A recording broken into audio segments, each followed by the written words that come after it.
Assalamualaikum warahmatullahi wabarakatuh.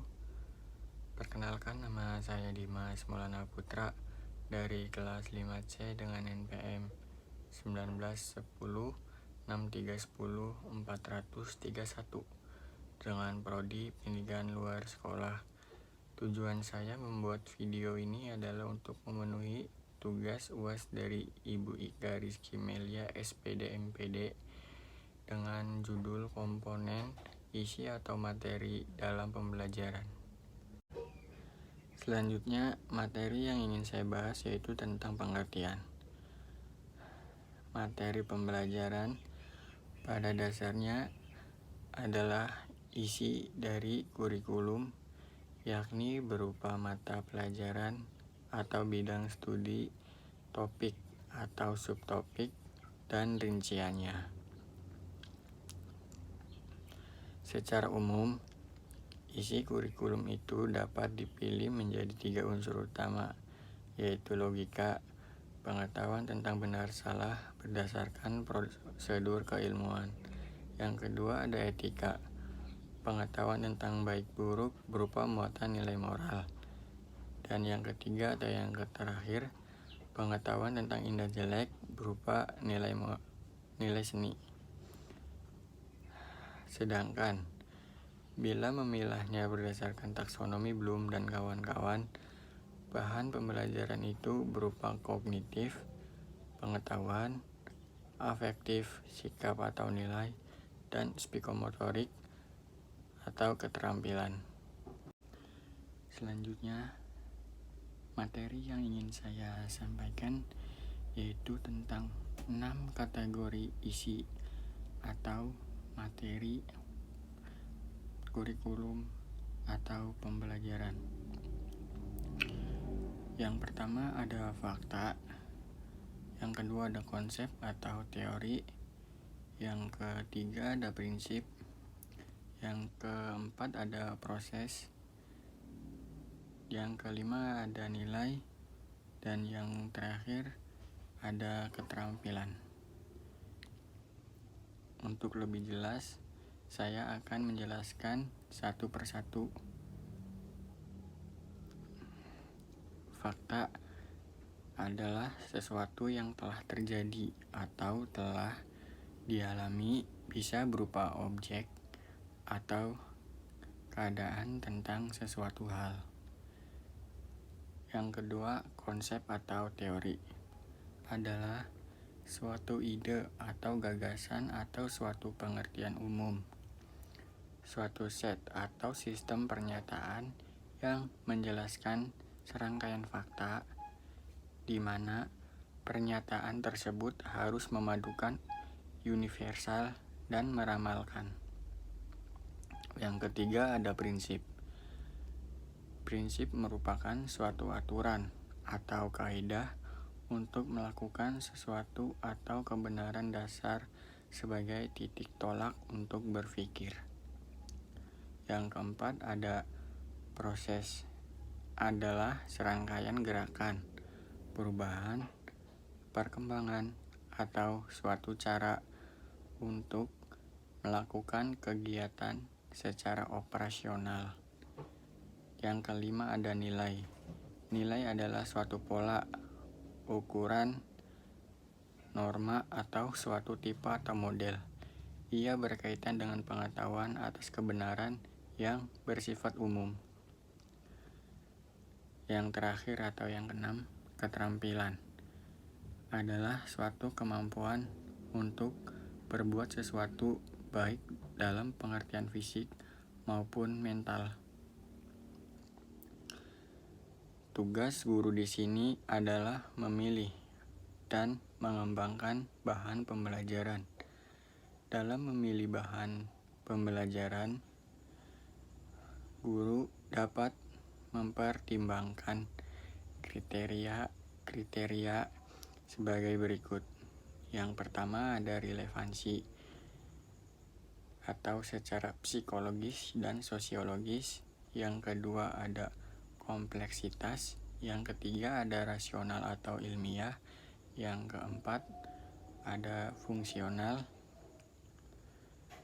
Dan komprehensif atau keseimbangan. Sedangkan pengembangan bahan ajar itu sendiri dapat disusun dengan menggunakan suatu sekuen bahan ajar yang dapat dilakukan dengan berbagai cara, yaitu sekuen kronologis, sekuen kausal, sekuen struktural, sekuen logis, dan psikologis, sekuen spiral, dan lain-lain.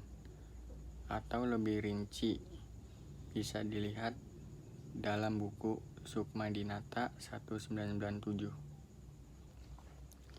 Dalam pengembangan dan pemanfaatan bahan pembelajaran, guru dapat melakukan dengan dua cara, yakni research by design, yaitu sumber-sumber belajar yang secara dirancang dan dikembangkan untuk kepentingan pembelajaran, dan research by utilization, yaitu sumber-sumber belajar yang ada di lingkungan sekitar yang dapat digunakan untuk dan dimanfaatkan bagi kepentingan pembelajaran.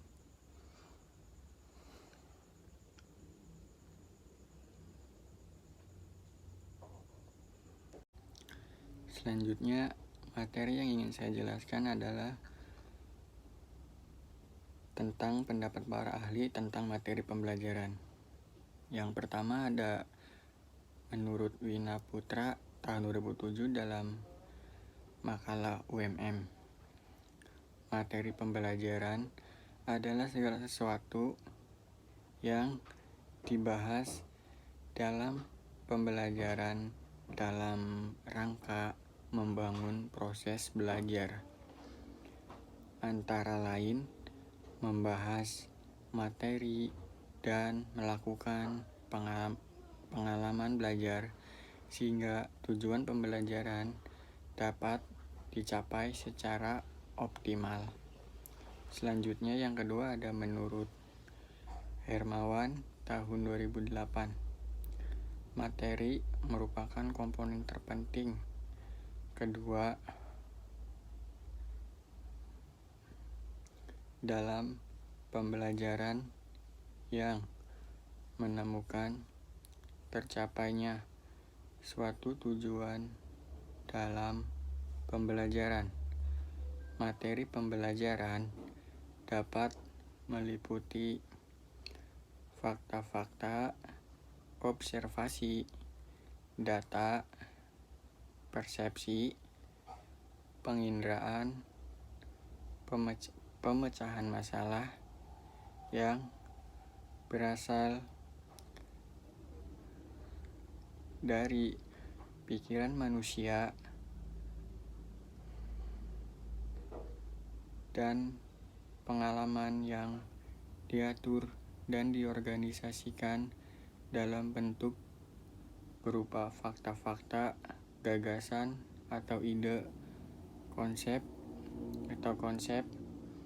generalisasi atau generalization, prinsip-prinsip atau principles, dan pemecahan masalah atau solusi.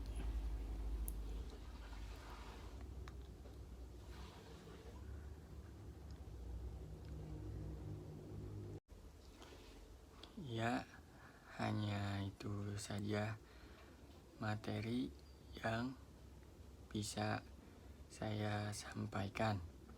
Semoga bisa bermanfaat bagi banyak orang, dan apabila jika dirasa video ini atau saya dalam penyampaian materinya masih banyak kekurangan, saya meminta maaf sebesar-besarnya.